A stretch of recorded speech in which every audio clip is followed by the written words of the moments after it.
Assalamualaikum guys. Oke, kembali lagi bersama Draft Movie Review. Piye kabar Re? Terima kasih buat para penonton setia Draft Movie dimanapun kalian berada. Semoga kalian semua selalu sehat ya. Kali ini Draft Movie sudah merangkum sebuah film yang berjudul Sultan. Bagaimana keseruan filmnya? Gak perlu banyak basa-basi, ini dia alur ceritanya.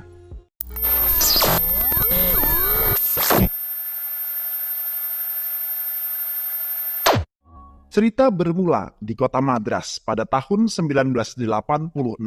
Kita akan diperlihatkan dengan ratusan preman yang sedang bersiap untuk makan malam. Preman itu dipimpin oleh seorang pria bernama Setupati. Ia merupakan seorang ketua preman yang paling disegani di Madras. Istri Setupati yang saat ini sedang hamil tua, ia meminta agar Setupati berhenti dari pekerjaannya saat ini. Karena ia tak ingin anaknya nanti menjadi seorang preman seperti Setupati. Ia hanya ingin anaknya hidup normal seperti orang lain. Malam itu saat Setupati bersama istri sedang tertidur, tiba-tiba beberapa orang preman yang selama ini menjadi musuhnya datang untuk menghabisi Setupati beserta keluarganya. Akan tetapi, para anak buah Setupati berhasil memergoki mereka semua. Lalu mereka pun menghajar para penyusup yang berusaha membunuh Setupati. Dan di saat yang bersamaan, istri Setupati mengalami sakit di perutnya. Dan malam itu juga ia berhasil melahirkan seorang anak laki-laki. Mendengar tangisan bayi membuat Setupati dan seluruh anak buahnya sangat bahagia. Dan anak itu ia beri nama Sultan. Namun sayang, nyawa sang ibu tak bisa diselamatkan. Ia harus meregang nyawa setelah melahirkan Sultan. Sejak saat itu Sultan diasuh oleh para preman. Mereka merawat dan menjaga Sultan dengan sepenuh hati. Banyak hal yang mereka ajarkan kepada Sultan, layaknya latihan seorang preman untuk membuat diri mereka lebih kuat. Meski begitu, mereka selalu berusaha untuk menjauhkan Sultan dari hal-hal yang berbau kekerasan. Karena itu adalah amanah dari almarhum ibunya. Kemudian scene beralih tahun 2021. Di kediaman Setupati terlihat ada seorang kepala desa dari desa sebelah. Kades itu meminta bantuan Setupati untuk bisa menghabisi seorang kepala mafia bernama Jayasilan. Mereka siap membayar Setupati dengan bayaran yang sangat tinggi. Asalkan Setupati mau membantunya mengusir Jayasilan. Nah, Jayasilan ini merupakan seorang preman juga seperti Setupati. Akan tetapi, Jayasilan ini preman bengis yang diperintahkan oleh sebuah perusahaan. Selama bertahun-tahun, perusahaan itu berusaha untuk mengambil alih tanah para warga untuk mereka jadikan lahan proyek tambang besi. Jayasilan tak segan untuk membunuh siapa saja yang berani menentangnya. Hanya itu, mereka juga membakar lahan warga agar menjadi lahan tandus. Karena kebengisan Jayasilan, sudah banyak petani yang menjadi korban dan memilih meninggalkan desa. Mereka juga sudah berkali-kali melaporkan kejadian ini kepada pihak kepolisian. Akan tetapi, tidak ada tanggapan apapun. Mendengar hal itu, Setupati merasa sangat kasihan dengan nasib para warga. Ia pun kemudian bersedia untuk membantu mereka. Dan di hari yang sama, Sultan yang kini sudah dewasa kembali ke rumahnya setelah 2 tahun merantau. Hal itu tentu saja membuat semua orang merasa sangat bahagia dan menyambut kedatangan Sultan dengan sangat meriah. Malam harinya, Sultan memperlihatkan hasil karyanya kepada para preman dan ia berniat untuk mendirikan sebuah perusahaan robot miliknya sendiri. Kemudian mereka sangat mendukung proyek Sultan. Namun, tiba-tiba beberapa orang yang berprofesi sebagai kurir pizza datang dan langsung menembak Setupati dan semua preman yang ada di sana secara membabi buta. Setelah berhasil menembak preman, semua kurir pizza itu kabur. Sementara itu, para preman yang terluka dibawa ke rumah sakit. Saat itu Sultan melihat seorang ibu yang anaknya terluka karena tembakan semalam. Sultan merasa sangat prihatin atas tragedi yang telah menimpa keluarga dan semua anak buah ayahnya. Setelah kejadian tersebut, Sultan pergi menemui ayahnya dan meminta sang ayah untuk segera bertobat dan menjauhi kekerasan. Karena Sultan tak mau jika kejadian semalam terulang kembali dan memakan lebih banyak korban. Jika ayah tak bertobat, maka aku akan pergi dari rumah ini dan tidak akan balik lagi, ungkap Sultan. Mendengar hal itu, ayah tak banyak bicara, ia juga tak ingin Sultan terlibat dalam masalah rumah ini.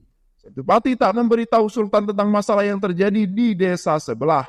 Namun, Sultan harus tahu jika yang selama ini ia lakukan hanya untuk masa depannya. Ayah tak melarang Sultan untuk pergi, akan tetapi ia berpesan, jika suatu saat nanti Sultan harus pulang dan jika suatu saat para preman ini mendapatkan sebuah masalah, maka kamu harus berdiri di samping mereka. Karena mau bagaimanapun mereka semua ini adalah saudara-saudaramu yang telah menjaga, merawat, dan membesarkanmu sedari kecil. Namun, siapa sangka jika itu adalah percakapan terakhir Sultan dengan sang ayah. Karena keesokan harinya, ia mendapatkan kabar jika ayahnya telah pergi untuk selama-lamanya. Hal itu tentu saja sangat membuat Sultan dan seluruh preman sangat sedih atas kepergian Setupati. Tak lama, seorang pengacara kepercayaan ayahnya datang menemui Sultan dan memberitahu Sultan bahwa kejadian penembakan brutal yang terjadi malam itu adalah ulah anggota kepolisian. Mereka membayar 3 pembunuh bayaran untuk menghabisi ayah Sultan. Dan dalam waktu 10 hari, seluruh anggota kepolisian telah memerintahkan semua anak buahnya untuk memburu dan membunuh seluruh anak buah Setupati. Dengar hal itu, Sultan sangat kaget, sehingga ia pun kemudian memutuskan untuk menemui komisaris polisi. Sultan memohon kepada komisaris untuk mengurungkan niatnya dan mencegah pasukannya untuk bunuh para preman-preman anak buah almarhum ayahnya. Sultan berjanji jika dalam beberapa minggu ia akan berubah sikap dan sifat para preman menjadi lebih baik.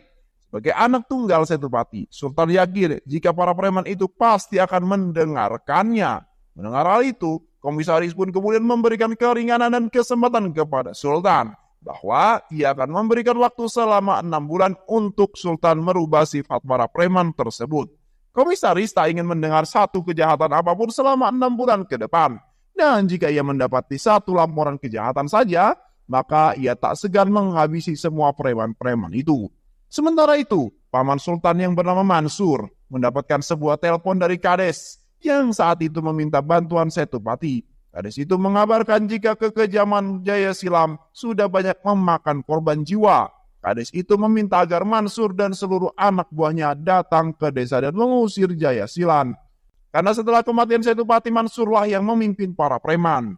Setelah mendapatkan telepon tersebut, Mansur mulai mengumpulkan dan menyiapkan seluruh pasukan preman untuk bersiap pergi ke desa sebelah untuk menghabisi Jaya Silan. Tetapi, saat itu ada seorang preman bernama Taraka yang tidak setuju dengan pendapat Mansur.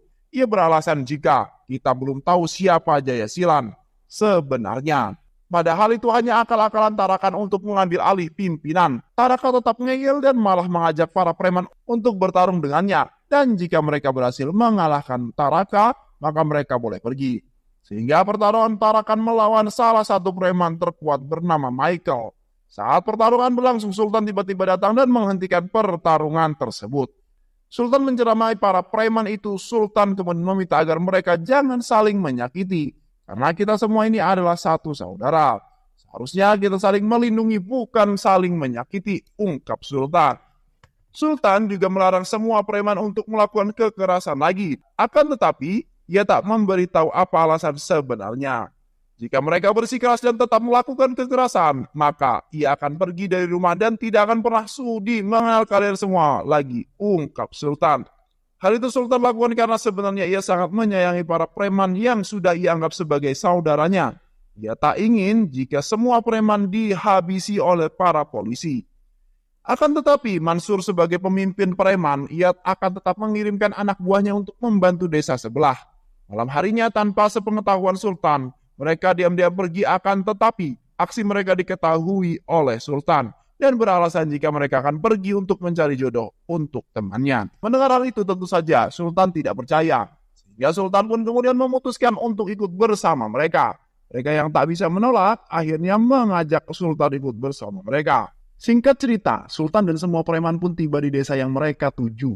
Sampai saat ini Sultan masih belum mengetahui rencana Mansur. Ia dibawa ke rumah kepala desa untuk mengantarkan sahabatnya melamar anak kepala desa. Padahal itu hanyalah akal-akalan mereka untuk mengelabui Sultan. Saat lamaran akan berlangsung, tiba-tiba preman itu menolak untuk dijodohkan dan meminta jika pertunangan itu dibatalkan saja. Sultan terkejut mendengar pernyataan itu. Tak lama, anak dari kepala desa yang bernama Rukmani datang seketika membuat Sultan terpana dengan kecantikannya. Dan malah Sultan yang jatuh cinta pada Rukmani. Kalau Rukmani ceweknya saya juga mau. Begitu kata Sultan. Sultan langsung PDKT kepada Rukmani dan dia siap menikahinya. Semua orang terkejut mendengar perkataan Sultan. Dengan spontan Rukmani pun menolak lamaran Sultan. Kenal aja enggak, tiba-tiba ngajak nikah. Mansur mengajak Sultan kembali ke rumahnya. Tapi Sultan menolaknya. Semua itu karena Rukmani. ia akan terus berusaha mendapatkan cintanya Rukmani.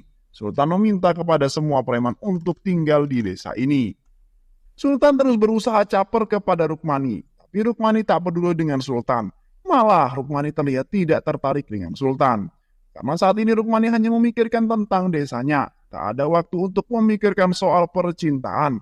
Ia sangat mengkhawatirkan keadaan desanya yang makin hari semakin memburuk. Hanya masyarakat yang menderita. Esokan harinya, Mansur and the gang mulai bersiap untuk melancarkan aksi mereka. Dan hal yang pertama mereka lakukan adalah mengintai setiap pergerakan Jaya Silan. Saat itu, si Taraka yang dari awal sudah kesal dengan Mansur.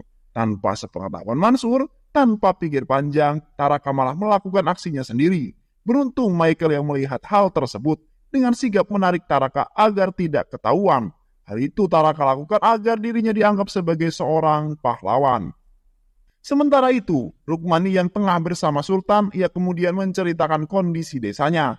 Rukmani menjelaskan jika bertahun-tahun warga desa sangat menderita dan tak bisa bertani. Padahal, bertani adalah sumber utama penghasilan mereka.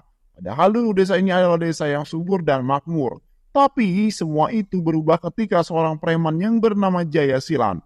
Jaya Silan adalah preman yang diutus oleh sebuah perusahaan besar untuk mengusir dan mengambil paksa lahan para warga untuk kepentingan bisnis mereka. Rukmani bersumpah jika ia akan mengambil alih desanya dan mengembalikan kondisi desanya seperti dahulu kala. Mendengar hal itu, Sultan merasa kasihan kepada Rukmani. Dan Sultan berjanji bahwa ia akan membantu Rukmani untuk mengembalikan desanya menjadi desa yang aman dan makmur. Karena kejadian itu bertahun-tahun para warga terus dihantui rasa takut. Terlebih ketika seorang mengabarkan jika Jaya Silan mengambil paksa lahan warga. Mendengar hal itu, para warga semakin dibuat takut karena tak lama lagi mereka akan kehilangan tanah kelahirannya. Dan pada akhirnya, Sultan mulai menyadari tujuan yang sebenarnya dan alasan saudara-saudaranya datang ke desa ini. Dan membuat Sultan dilema. Di satu sisi, ia sudah berjanji pada komisaris untuk tak ada lagi kekerasan dan membuat para preman-preman menjadi lebih baik. Esokan harinya, Mansur dan semua anak buahnya pergi ke pasar karena mereka akan segera menghabisi Jaya Silan di pasar. Mansur memberitahu preman yang lain agar jangan membiarkan Sultan pergi ke pasar sebelum mereka menyelesaikan tugas ini. Akan tetapi mereka mendapatkan laporan jika Sultan dalam perjalanan menuju pasar, sehingga Mansur terus menghentikan misi ini dan menarik mundur semua preman. Akan tetapi, si Taraka lagi-lagi berbuat ulah. Ia malah menyuruh salah satu preman yang tuli untuk menyerang Jaya Silan. Namun hal itu diketahui oleh Sultan. Sultan langsung menariknya dan menghilang dari keramaian pasar. Karena kejadian itu membuat Sultan sangat marah. Ia meminta agar mereka semua menjauhi kekerasan. Itu kemudian Mansur menjelaskan jika yang mereka lakukan semata-mata hanya untuk menunaikan janji almarhum Setipati. Akan tetapi, Sultan tak peduli apapun alasannya. Tak ada satupun yang boleh melakukan kekerasan selama dia masih ada di sini. Tak berselang lama, beberapa warga datang kepada Sultan sambil menangis. Mereka kemudian menceritakan tentang kekejaman yang dilakukan Jaya Silan yang telah menyiksa semua warga desa tanpa pandang bulu. Hal itu mereka lakukan untuk mengetahui siapa pelaku yang berusaha untuk membunuhnya. Warga memohon agar Sultan segera menyelamatkan para warga dari kekejaman Jaya Silan. Saat itu juga Mansur meminta izin kepada Sultan akan mengizinkannya untuk membunuh Jaya Silan kali ini saja. Akan tetapi Sultan tetap tak akan mengizinkannya. Karena Sultan tak ingin jika keluarganya akan ditembak mati oleh para polisi. Sehingga ia pun kemudian memutuskan untuk datang kepada Jaya Silan dan berbicara secara baik-baik. Saat di perjalanan menemui Jaya Silan, ia sangat terkejut ketika melihat kebengisan Jaya Silan dengan mata kepalanya sendiri. Jaya Silan udah kelewatan. Sultan yang tak terima dengan perlakuan Jaya Silan secara tiba-tiba, Sultan yang tak suka kekerasan berubah menjadi seorang yang sangat jago genit. Dengan penuh amarah ia menghajar semua anak buah Jaya Silan secara membabi buta. Para preman-preman yang melihat hal itu terkejut. Sultan yang mereka kenal sebagai anak pendiam ternyata seorang yang sangat jago gelut. Dan akhirnya, Sultan dengan mudah berhasil mengalahkan Jaya Silan beserta pasukannya. Dan semenjak kejadian itu, seluruh masyarakat menganggap Sultan sebagai dewa. Mereka sangat bahagia karena akhirnya Jaya Silan berhasil dilumpuhkan oleh Sultan. Seorang pengusaha jahat yang bernama Rafa mendapatkan kabar jika Jaya Silan berhasil dikalahkan oleh seorang pemuda. Dan ternyata si Rafa ini adalah orang yang telah membayar Jaya Silan untuk mengambil alih lahan milik warga. Ia merasa sangat kesal karena proyeknya akan terancam. Tak lama, Sultan mendapatkan telepon dari pengacara keluarganya dan menginformasikan jika saat ini polisi tengah melakukan pemburuan para preman dan mereka sudah membunuh beberapa preman. Ia juga meminta agar Sultan dan preman-preman yang lain jangan pulang terlebih dahulu. Merasa tugasnya sudah selesai, hari ini Mansur bersama semua preman bersiap untuk kembali pulang. Akan tetapi, Sultan menghadang mereka agar jangan dulu pulang. Sultan mengajak para preman itu tinggal untuk sementara waktu di desa itu dan membantu masyarakat untuk bertani. Padahal itu cuma akal-akalan Sultan, karena ia tak mau saudara-saudaranya diburu oleh para polisi. Sultan masih tak memberitahu alasannya kepada para preman, sehingga membuat semua preman itu merasa bingung dengan keputusan Sultan. Malam harinya, para preman-preman mendatangi Sultan untuk memprotes tentang keputusan Sultan. Mereka berpikir jika semua itu ada hubungannya dengan Rukmani. Mereka juga protes karena sudah bertahun-tahun mereka menjalani profesi sebagai preman, dan tak mungkin jika mereka harus menjadi seorang petani. Akan tetapi keputusan sudah sangat bulat.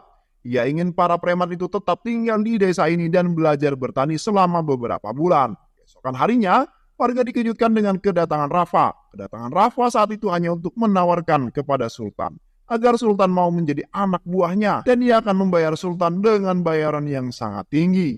Ia juga meminta agar Sultan mau melepaskan desa ini. Dengan tegas, Sultan kemudian menolak tawaran Rafa. Sultan meminta agar Rafa pergi dari desa ini sekarang. Jika tidak, maka Sultan akan menghajarnya hingga babak belur.